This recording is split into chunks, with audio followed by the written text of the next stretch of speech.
인공지능 로봇과 인간이 대격돌을 일으켜서 인간이 지고 이런 얘기도 많이 나오는데, 그런 것들보다는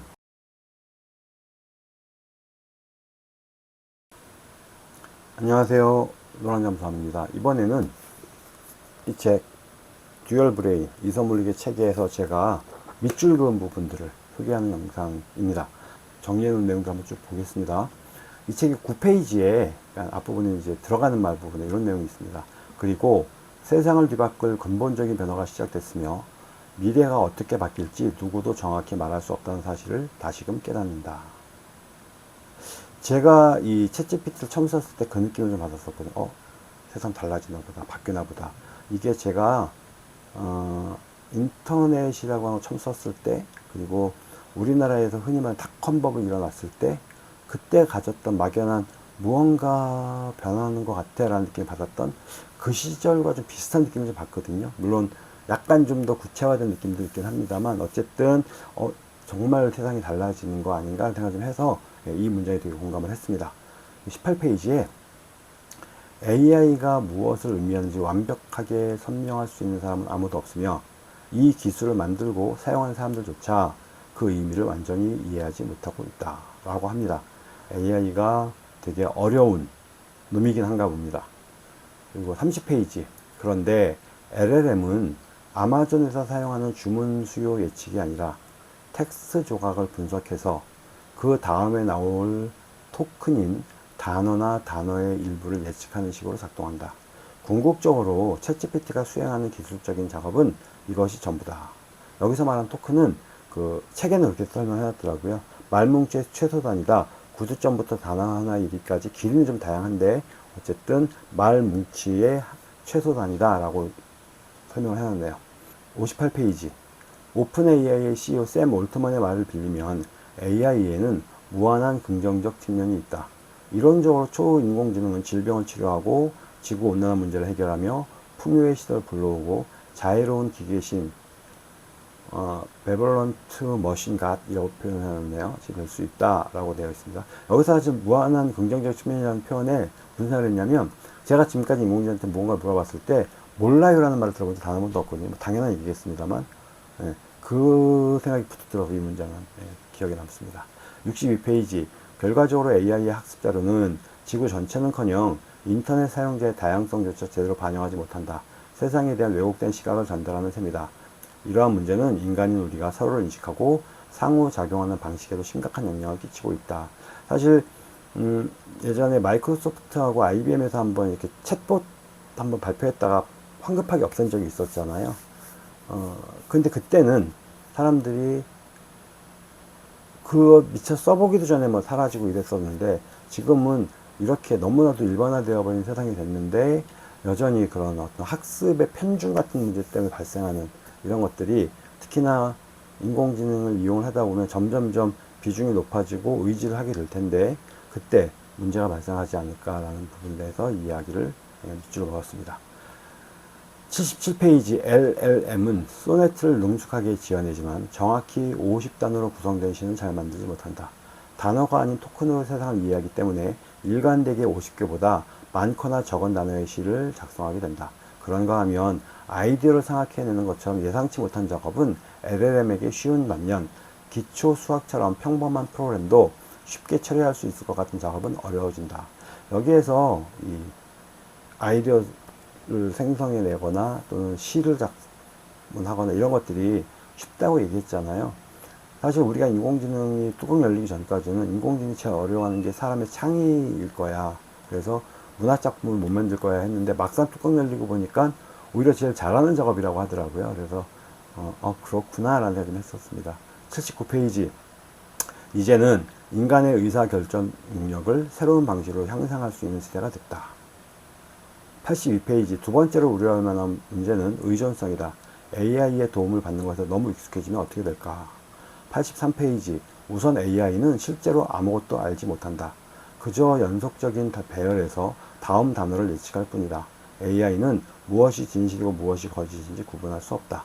89페이지, 연구원들의 보고에 따르면 이건 내 경력의 중요한 문제야 라고 말하면서 질문을 던질 때 LLM이 더 나은 답변을 내놓는다고 한다. 요컨대 LLM은 상대방의 말을 쉽게 믿고 심지어 잘 속아 넘어간다. 94페이지. 바로 현재 사용하고 있는 AI가 앞으로 사용할 최악의 AI가 될 것이라는 점이다.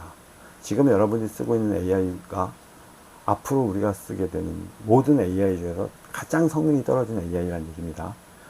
103페이지. AI에게 자체적인 도덕성은 없지만 AI는 도덕성에 관한 인간의 지시를 해석할 수 있다.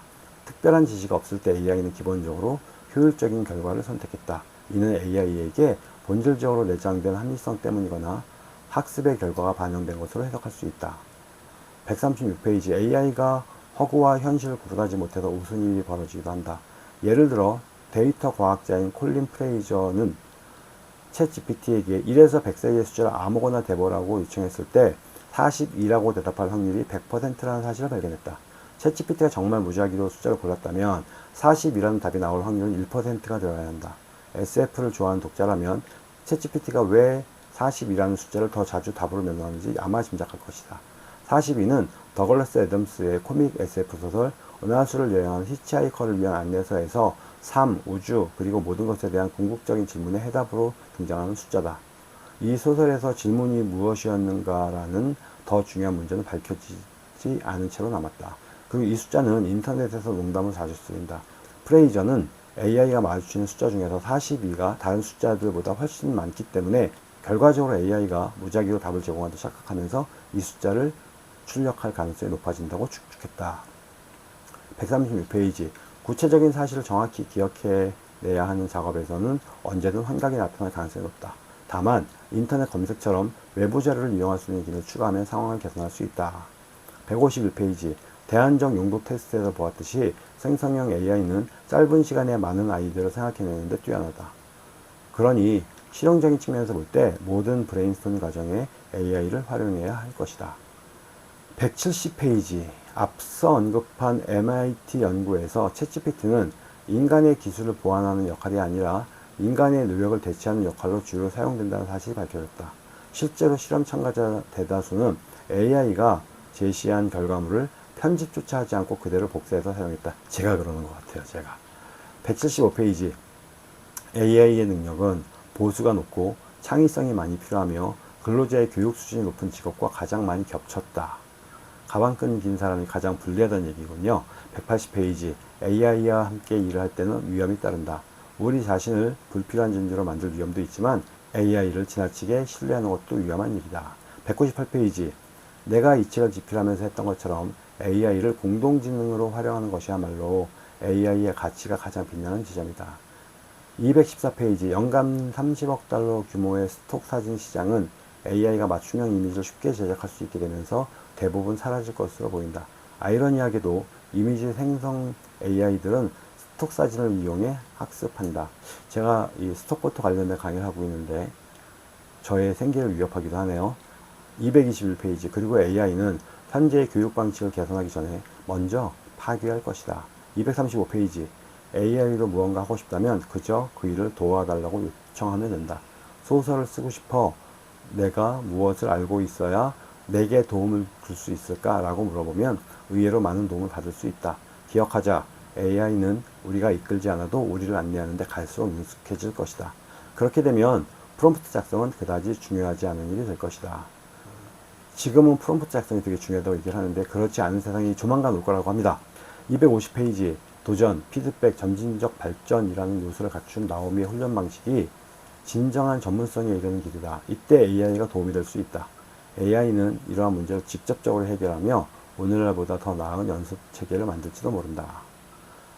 257페이지. 새로운 유형의 전문가가 등장할 가능성도 있다. 여기서 말하는 새로운 유형의 전문가는 어떤 사람들일까 생각해보면 이건 제 판단입니다만 아는 게 사실은 아무것도 없는데도 불구하고 전문가가 될 수 있는 방법을 갖고 있는, 즉 AI를 정말 잘 활용하는 사람들이라는 의미가 아닐까 생각이 들기도 하고요. 마지막으로 279페이지.